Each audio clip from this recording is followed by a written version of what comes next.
सन 1971 में भारत और पाकिस्तान के बीच युद्ध होकर ही रहेगा, ये बात तो तय थी। और यह भी तयशुदा था कि पूर्वी मोर्चे पर जंग पूर्वी पाकिस्तान यानी आज की बांग्लादेश की जमीन पर ही लड़ी जाएगी। मगर ढाका पर कब्जा और पाकिस्तानी जनरल्स आत्मसमर्पण के दस्तावेजों पर दस्तखत करवाना तो भारतीय सेना की रणनीति और सामरिक लक्ष्य का हिस्सा भी नहीं था। इस वीडियो में हम आपको बताएंगे कि 1971 की जंग के पूर्वी पाकिस्तान के मोर्चे में जमीनी स्तर पर किए गए उन मिलिट्री ऑपरेशंस का विवरण जिनसे भारतीय सेना का ढाका पर फतह मुकम्मल हुआ। 1971 के युद्ध में पाकिस्तान की सैन्य रणनीति इन 3 बातों पर टिकी थी। पहला, पाकिस्तान की मदद के लिए चीन और अमेरिका खुलकर भारत के खिलाफ मैदान में उतर जाए।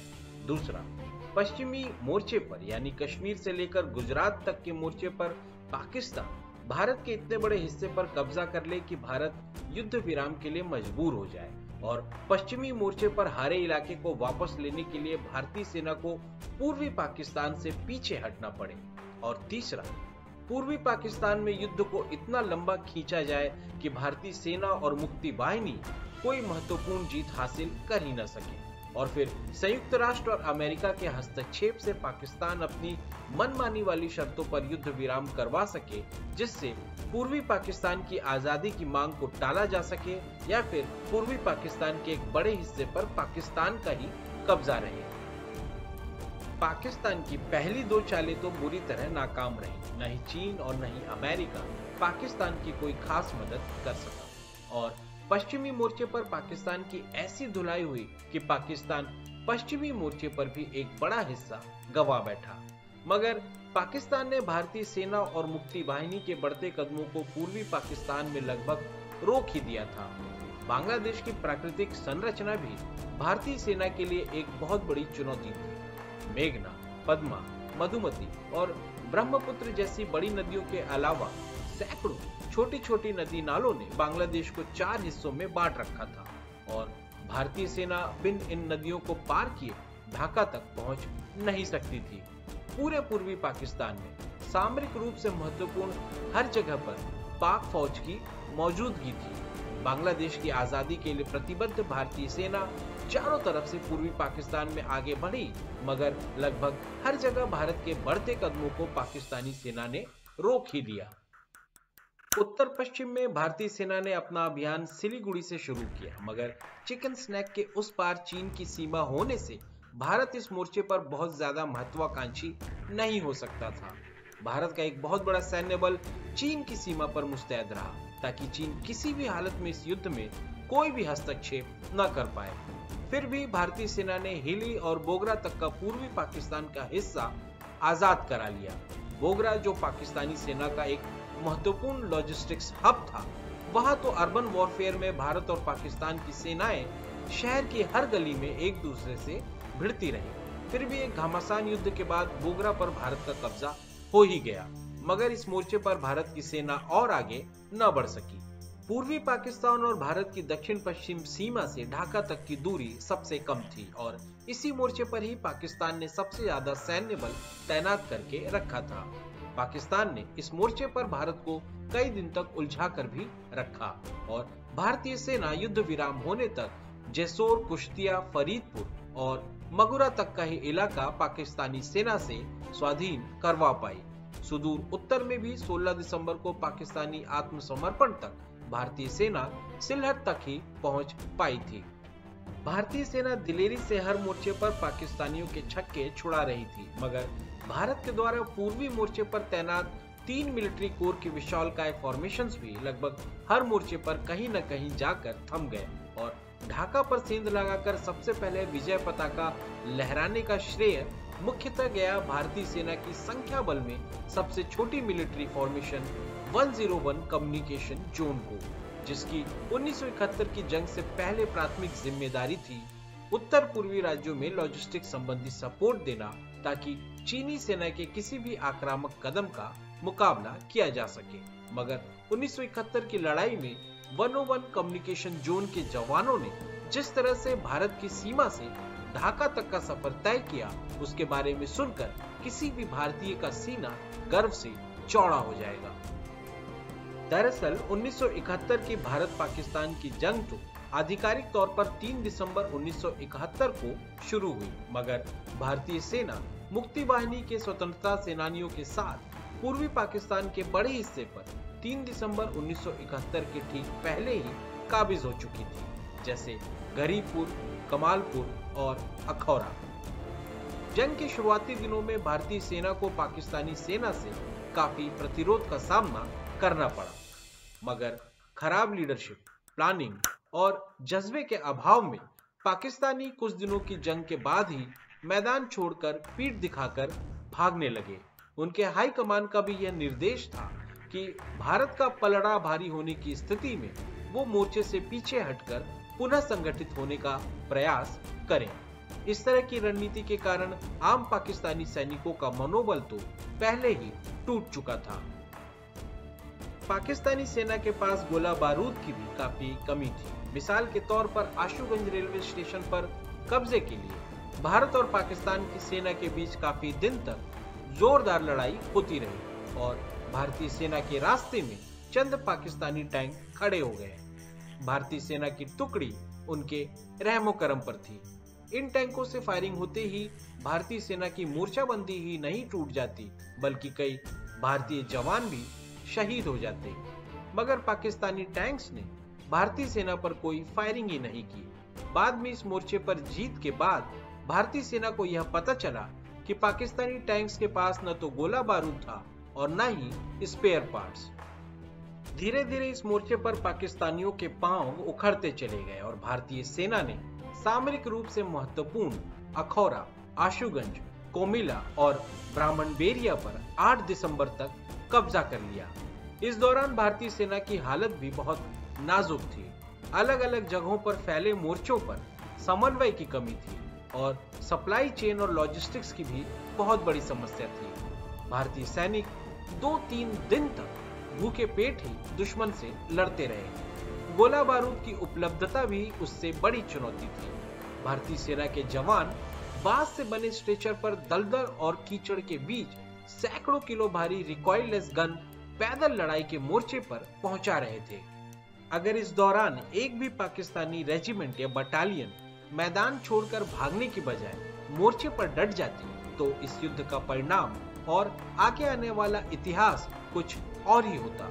मगर 7 और 8 दिसंबर 1971 तक पाकिस्तानी सेना जहनी तौर पर यह जंग हार चुकी थी और भारतीय सेना के जवानों को यह आभास हो चुका था कि उनके पास इतिहास बनाने का एक अभूतपूर्व मौका है। इसलिए उन्होंने हर चुनौती का सामना करते हुए आगे बढ़ने की ठान ली और वो हर तरह के जुगाड़ से, जैसे सिविलियन नौकाओं, डोंगियों, बांस के बने राफ्ट्स, साइकिल, रिक्शा, घोड़ा गाड़ी की मदद से आगे बढ़ते चले गए और पीछे हटती पाकिस्तानी सेना का पीछा कर उन्हें चुनौती देते रहे। बाद में युद्धबंदी बने पाकिस्तानी सैनिकों ने भारतीय सैनिकों को यह खुलकर बताया कि भारतीयों की तेजी से पाकिस्तानी सैनिक सकते में आ चुके थे।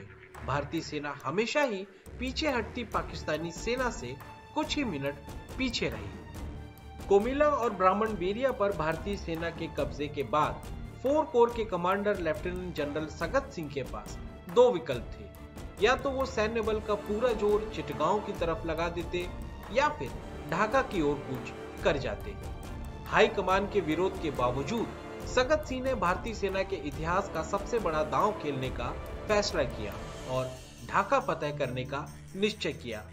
8 और 9 दिसंबर 1971 के दौरान पाकिस्तानी सेना के शर्मनाक आत्मसमर्पण की पटकथा लिखी जा चुकी थी, मगर जैसे ही भारतीय सेना के रणनीतिकारों ने ढाका की राह पकड़ने की ठानी, पाकिस्तानी सेना अपनी चाल चल चुकी थी। विशालकाय मेघना नदी के ऊपर धर्मकोट के पास बना रेलवे ब्रिज पाकिस्तानी सेना ने बारूद के धमाके में उड़ा दिया ताकि बढ़ती हुई भारतीय सेना के कदम वहीं थम जाएं।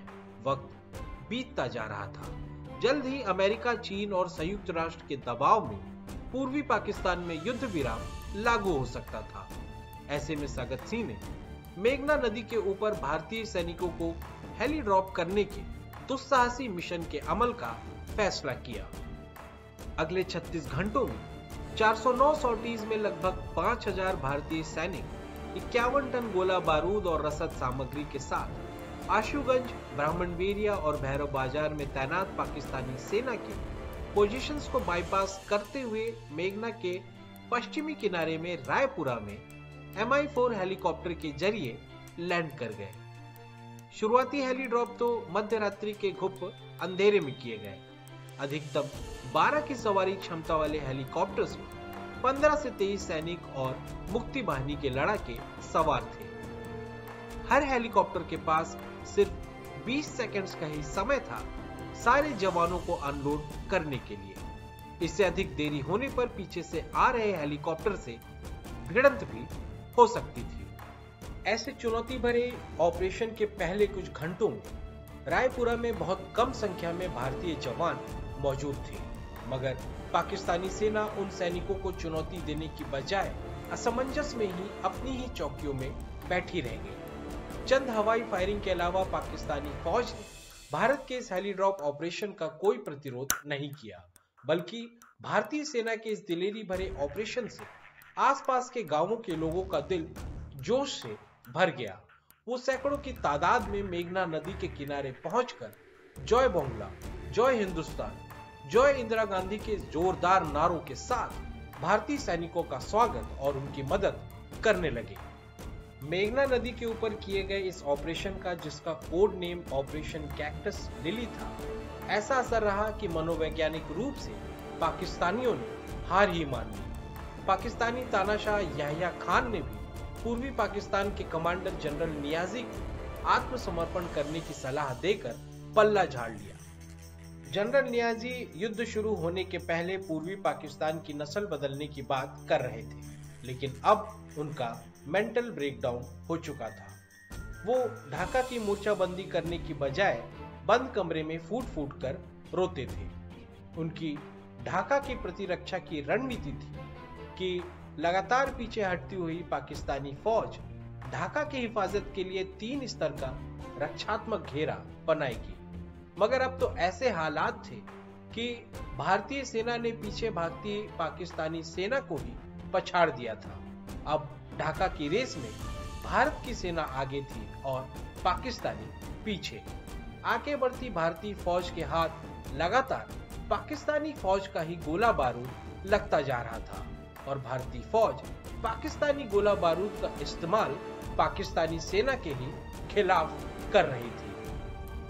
हालात ये थे कि 1971 के युद्ध की शुरुआत से पहले भारतीय सेना के पास ढाका का कोई सैन्य नक्शा तक नहीं था, मगर अब भारतीय सेना लगभग निर्विरोध ही ढाका की तरफ बढ़ती जा रही थी। 12 दिसंबर तक भारतीय सेना ढाका से सिर्फ 8 मील की दूरी पर थी और पाकिस्तान संयुक्त राष्ट्र में युद्ध विराम की नाकाम फरियाद कर रहा था। ढाका के पते में अब बस औपचारिकता ही बची थी।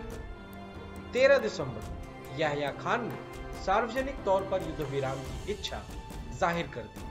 14 दिसंबर को भारतीय वायुसेना ने दबाव बनाए रखने के लिए ढाका के गवर्नर हाउस पर बमबारी कर दी, जिसका नतीजा यह हुआ कि पूर्वी पाकिस्तान की अंतरिम सरकार के सभी सदस्यों ने तत्काल ही इस्तीफा दे दिया। 14 दिसंबर को ढाका से चहलकदमी करते हुए विदेशी पत्रकार भारतीय सेना के जवानों से मिलने आ पहुंचे। अब पूरी दुनिया को पता चल चुका था कि ढाका में पाकिस्तान का आत्मसमर्पण कोई नहीं रोक सकता। 15 तारीख को ही भारतीय फौज ने दबाव बनाए रखने के लिए ढाका कैंटोनमेंट पर आर्टिलरी फायरिंग भी शुरू कर दी। 16 दिसंबर को जब युद्ध विराम की घोषणा हुई तो सबसे पहले ढाका के बाहरी इलाके में लखिया नदी के किनारे एडम जूट मिल कॉम्प्लेक्स में पाकिस्तानी सैनिकों की टुकड़ी से आत्मसमर्पण लिया गया। आत्मसमर्पण करने वाले पाकिस्तानी अफसर अपनी साफ सुथरी चमकती वर्दी पहने हुए थे, वहीं उनसे आत्मसमर्पण करवाने वाले भारतीय सैनिक फटे पुराने मैले कपड़ों में थे। दरअसल जिस बहादुरी, तेजी और जीवटता से राजपूत रेजिमेंट के 4 गार्ड्स के भारतीय जवानों ने अखौरा से ढाका तक भारतीय विजय पताका लहरा दी, उन्हें ही ढाका के रेस कोर्स में नियाजी के आत्मसमर्पण के बाद गार्ड्स ऑफ ऑनर देने की सम्मानजनक जिम्मेदारी दी गई।